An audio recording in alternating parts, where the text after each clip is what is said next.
আসসালামু আলাইকুম, স্বাগতম জানাচ্ছি বিবিসি নিউজ আন্তর্জাতিক সংবাদে। শুরুতেই সংবাদ শিরোনাম, এরপর বিস্তারিত। ট্রাম্পের ক্রিপ্টো সাম্রাজ্যে ইরানের ছায়া, নেপথ্যে কোন রহস্য? ট্রাম্পের পর এবার চীন যাচ্ছেন পুতিন। বৈশ্বিক কূটনীতিতে কী ঘটতে চলেছে? বিশ্বে ফুরিয়ে আসছে জ্বালানি তেলের মজুদ। দর্শক, এতক্ষণ শুনছিলেন সংবাদ শিরোনাম। এখন বিস্তারিত। আপনি যদি ইসরায়েলের ধ্বংস চান এবং মুসলিমদের পাশে থাকেন, তাহলে ভিডিওতে লাইক করে চ্যানেলটি অবশ্যই সাবস্ক্রাইব করে দিবেন এবং আপনার মূল্যবান মতামত অবশ্যই কমেন্টে লিখে জানিয়ে দিবেন। এখন বিস্তারিত। আন্তর্জাতিক কূটনীতির অঙ্গনে আবারও নতুন আলোচনার জন্ম দিয়েছে রাশিয়ার প্রেসিডেন্ট ভ্লাদিমির পুতিনের সম্ভাব্য চীন সফরের খবর। সাম্প্রতিক সময়ে বিশ্বজুড়ে বড় শক্তিগুলোর মধ্যে ধারাবাহিক বৈঠক, সফর এবং অর্থনৈতিক সমঝোতা আন্তর্জাতিক বাজার ও ভূরাজনীতিতে গুরুত্বপূর্ণ প্রভাব ফেলছে। বিশেষজ্ঞরা বলছেন, বর্তমানে এশিয়া অঞ্চলের কৌশলগত গুরুত্ব আগের যে কোনো সময়ের তুলনায় বেড়ে গেছে। বিশেষ করে চীন ও রাশিয়ার সম্পর্ক এখন আন্তর্জাতিক পর্যবেক্ষকদের নজরে রয়েছে।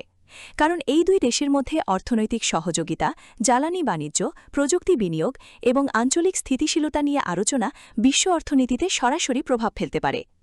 বিভিন্ন আন্তর্জাতিক সংবাদমাধ্যমের তথ্য অনুযায়ী সম্ভাব্য এই সফরের নতুন বাণিজ্য চুক্তি, বিকল্প আর্থিক কাঠামো এবং দীর্ঘমেয়াদী জ্বালানি সহযোগিতা নিয়ে আলোচনা হতে পারে। বিশেষজ্ঞদের মতে, বর্তমান বৈশ্বিক অর্থনৈতিক পরিস্থিতিতে বড় অর্থনীতিগুলো নিজেদের মধ্যে নতুন ধরনের অংশীদারিত্ব গড়ে তুলছে। কারণ বিশ্ববাজারে এখন শুধু পণ্যের দাম নয়, প্রযুক্তি, খাদ্য নিরাপত্তা এবং জ্বালানি সরবরাহ বড় ইস্যুতে পরিণত হয়েছে। বিশেষজ্ঞরা আরও বলছেন, আন্তর্জাতিক কূটনীতি এখন আর শুধুমাত্র রাজনৈতিক আলোচনার মধ্যে সীমাবদ্ধ নেই, বরং অর্থনীতি ও প্রযুক্তি এখন সমান গুরুত্বপূর্ণ ভূমিকা পালন করছে। এদিকে ব্যবসায়িক মহলেও এই সফর নিয়ে আগ্রহ দেখা যাচ্ছে। কারণ বিশ্বের বড় দুই শক্তির মধ্যে সম্পর্কের পরিবর্তন মানেই আন্তর্জাতিক বাজারে নতুন সমীকরণ তৈরি হওয়া। অনেক অর্থনীতিবিদ মনে করছেন, ভবিষ্যতে বৈশ্বিক বাণিজ্যের ধরনেও পরিবর্তন আসতে পারে। বিশেষ করে বিকল্প মুদ্রায় লেনদেন, আঞ্চলিক সহযোগিতা এবং নতুন প্রযুক্তিনির্ভর অর্থনৈতিক ব্যবস্থার সম্ভাবনা এখন আলোচনায় রয়েছে। সামাজিক যোগাযোগ মাধ্যমেও বিষয়টি নিয়ে ব্যাপক আলোচনা চলছে। কেউ মনে করছেন এটি কেবল কূটনীতিক সফর, আবার কেউ বলছেন ভবিষ্যতের আন্তর্জাতিক অর্থনৈতিক কাঠামো তৈরির ক্ষেত্রে এই সফর গুরুত্বপূর্ণ হতে পারে। এদিকে সাধারণ মানুষও এখন আন্তর্জাতিক কূটনীতিক ঘটনাগুলোকে আগের তুলনায় বেশি গুরুত্ব দিচ্ছেন। কারণ বিশ্ব রাজনীতির পরিবর্তন সরাসরি প্রভাব ফেলতে পারে জ্বালানির দাম, খাদ্যপণ্য, প্রযুক্তিপণ্য এবং দৈনন্দিন জীবনযাত্রায়। বিশেষজ্ঞদের মতে, বর্তমানে বিশ্ব এমন এক সময় পার করছে যেখানে বড় শক্তিগুলোর প্রতিটি বৈঠক আন্তর্জাতিক বাজারে তাৎক্ষণিক প্রতিক্রিয়া তৈরি করতে পারে। তাই পুতিনের সম্ভাব্য চীন সফরকে শুধু আনুষ্ঠানিক সফর হিসেবে নয়, বরং বৈশ্বিক কৌশলগত আলোচনার অংশ হিসেবেও দেখা হচ্ছে। এখন দেখার বিষয়, এই সফরের পর আন্তর্জাতিক সম্পর্কের সমীকরণ কোন দিকে এগোয় এবং বিশ্ব অর্থনীতিতে এর কী ধরনের প্রভাব পড়ে। সাম্প্রতিক সময়ে ডিজিটাল অর্থনীতি এবং আন্তর্জাতিক বিনিয়োগ বাজারে নতুন করে আলোচনায় উঠে এসেছে সাবেক মার্কিন প্রেসিডেন্ট ডোনাল্ড ট্রাম্পকে ঘিরে বিভিন্ন ক্রিপ্টোভিত্তিক ব্যবসায়িক উদ্যোগ। আন্তর্জাতিক কিছু অর্থনৈতিক বিশ্লেষণ ও সংবাদ প্রতিবেদনে দাবি করা হচ্ছে, ট্রাম্প ঘনিষ্ঠ কিছু ডিজিটাল বিনিয়োগ প্ল্যাটফর্মে মধ্যপ্রাচ্যের বিনিয়োগকারীদের আগ্রহ বেড়েছে, আর সেই কারণেই আলোচনায় এসেছে ইরান সংশ্লিষ্ট কিছু ব্যবসায়িক গোষ্ঠীর নাম। যদিও এখন পর্যন্ত সরাসরি কোনো অবৈধ কেন্দ্রের প্রমাণ প্রকাশ করা হয়নি, তবুও বিশ্লেষকরা বলছেন, ডিজিটাল মুদ্রার জগৎ এমন এক পর্যায়ে পৌঁছেছে যেখানে অর্থের উৎস ও প্রবাহ অনুসরণ করা অনেক সময় কঠিন হয়ে যায়। বিশেষজ্ঞদের মতে, আন্তর্জাতিক নিষেধাজ্ঞা, ব্যাংকিং সীমাবদ্ধতা এবং বৈশ্বিক আর্থিক নিয়মের জটিলতার কারণে অনেক বিনিয়োগকারী এখন বিকল্প আর্থিক ব্যবস্থার দিকে ঝুঁকছেন, আর ক্রিপ্টোকারেন্সি সেই সুযোগটিই তৈরি করছে। প্রযুক্তি খাতের পর্যবেক্ষকরা বলছেন, বিশ্বজুড়ে এখন ক্রিপ্টো শুধু বিনিয়োগ নয়, বরং কৌশলগত অর্থনৈতিক প্রভাব তৈরির একটি নতুন মাধ্যম হয়ে উঠছে।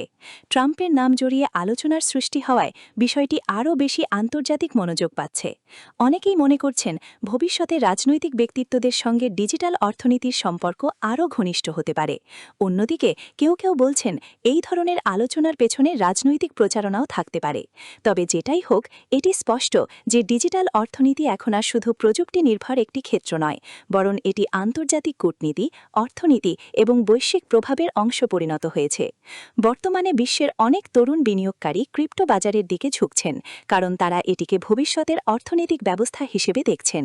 আবার অর্থনীতিবিদদের একাংশ সতর্ক করছেন নিয়ন্ত্রণহীন ডিজিটাল অর্থনীতি ভবিষ্যতে বড় ধরনের আর্থিক ঝুঁকিও তৈরি করতে পারে। আন্তর্জাতিক গবেষণায় দেখা যাচ্ছে ক্রিপ্টো মার্কেটের দ্রুত উত্থান বিশ্বব্যাপী প্রচলিত ব্যাংকিং ব্যবস্থার জন্য নতুন চ্যালেঞ্জ তৈরি করছে, বিশেষ করে যখন বড় রাজনৈতিক বা ব্যবসায়িক ব্যক্তিত্বদের নাম এতে যুক্ত হয় তখন আলোচনার মাত্রা আরও বেড়ে যায়। এদিকে সামাজিক যোগাযোগ মাধ্যমে এই বিষয়টি নিয়ে ব্যাপক আলোচনা চলছে। কেউ বলছেন এটি শুধুই অর্থনৈতিক বাস্তবতা, আবার কেউ মনে করছেন এর পেছনে আরও বড় কৌশলগত পরিকল্পনা থাকতে পারে।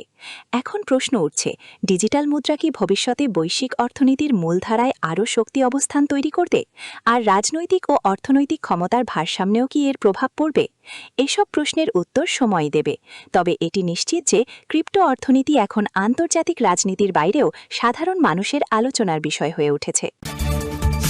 বিশ্বজুড়ে বাড়তে থাকা জ্বালানি চাহিদা এবং কমে আসা প্রাকৃতিক সম্পদের বিষয়টি এখন আন্তর্জাতিক অর্থনীতি ও পরিবেশ আলোচনার অন্যতম বড় বিষয় হয়ে উঠেছে।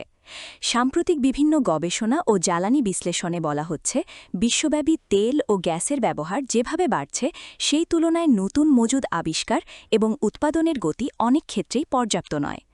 বিশেষজ্ঞদের মতে শিল্পায়ন, পরিবহন ব্যবস্থা, প্রযুক্তিনির্ভর জীবনযাত্রা এবং উন্নয়নশীল দেশগুলোর বাড়তি জ্বালানি চাহিদার কারণে বিশ্ববাজারে জ্বালানির ওপর চাপ বাড়ছে।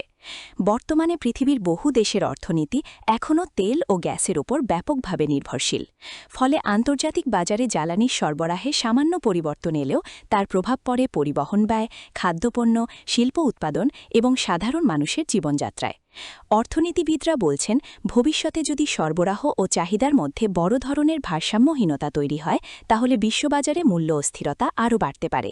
এদিকে পরিবেশ বিশেষজ্ঞরা দীর্ঘদিন ধরেই নবায়নযোগ্য জ্বালানির দিকে ঝুঁকার পরামর্শ দিয়ে আসছেন, কারণ জীবাশ্ম জ্বালানির অতিরিক্ত ব্যবহার জলবায়ু পরিবর্তনের ঝুঁকি বাড়াচ্ছে। বিশ্বের বিভিন্ন দেশ এখন সৌরশক্তি, বায়ুশক্তি এবং বৈদ্যুতিক যানবাহনে বিনিয়োগ বাড়াচ্ছে। তবে বিশ্লেষকরা বলছেন, পুরো বিশ্বকে বিকল্প জ্বালানি ব্যবস্থায় রূপান্তর করতে এখনও অনেক সময় লাগবে, কারণ বর্তমান বৈশ্বিক অবকাঠামোর বড় একটি অংশ এখনও তেল ও গ্যাস নির্ভর। এদিকে তরুণ প্রজন্মের মধ্যেও পরিবেশ সচেতনতা বেড়েছে। অনেকেই এখন পরিবেশ বান্ধব প্রযুক্তি এবং সবুজ জ্বালানির পক্ষে মত দিচ্ছেন। আন্তর্জাতিক গবেষণায় দেখা যাচ্ছে, আগামী কয়েক দশকে যেসব দেশ নবায়নযোগ্য জ্বালানিতে দ্রুত বিনিয়োগ বাড়াতে পারবে তারা ভবিষ্যৎ অর্থনীতিতে বড় সুবিধা পেতে পারে। একই সঙ্গে নতুন কর্মসংস্থান এবং প্রযুক্তিগত উন্নয়নের সুযোগও তৈরি হতে পারে। অন্যদিকে জ্বালানি বিশেষজ্ঞরা বলছেন, তেলের মজুদ কমে যাওয়ার বিষয়টি শুধু অর্থনৈতিক সমস্যা নয়, বরং এটি বৈশ্বিক নিরাপত্তা, পরিবেশ এবং দীর্ঘমেয়াদী উন্নয়নের সঙ্গেও জড়িত। অনেক দেশ এখন নিজেদের জ্বালানি নিরাপত্তা নিশ্চিত করতে বিকল্প উৎস খুঁজছে, কারণ ভবিষ্যতের বিশ্ব অর্থনীতিতে শক্তির উৎসই হতে পারে সবচেয়ে বড় প্রতিযোগিতার ক্ষেত্র। সামাজিক যোগাযোগ মাধ্যমেও এই বিষয়টি নিয়ে আলোচনা বেড়েছে। কেউ বলছেন দ্রুত নবায়নযোগ্য জ্বালানিতে যেতে হবে, আবার কেউ মনে করছেন বাস্তব পরিস্থিতি বিবেচনায় ধীরে ধীরে পরিবর্তন আনাই ভালো। তবে একটি বিষয় স্পষ্ট, জ্বালানি খাতের পরিবর্তন ভবিষ্যতে সাধারণ মানুষের জীবনধারাতেও বড় প্রভাব ফেলবে। তাই এখন থেকেই সচেতনতা, প্রযুক্তি উন্নয়ন এবং পরিবেশ বান্ধব পরিকল্পনার ওপর জোর দেওয়া হচ্ছে। আপনার কি মনে হয়, ভবিষ্যতে পৃথিবী কি পুরোপুরি বিকল্প জ্বালানি নির্ভর হতে পারবে? সেটি অবশ্যই কমেন্টে জানান। ভিডিওটি ভালো লাগলে লাইক দিন, বন্ধুদের সঙ্গে শেয়ার করুন এবং এমন তথ্যভিত্তিক আন্তর্জাতিক আপডেট নিয়মিত পেতে আমাদের চ্যানেলটি সাবস্ক্রাইব করে রাখুন। সবাই ভালো থাকুন, সুস্থ থাকুন। আবার দেখা হবে নতুন কোনো গুরুত্বপূর্ণ আপডেট নিয়ে। ধন্যবাদ।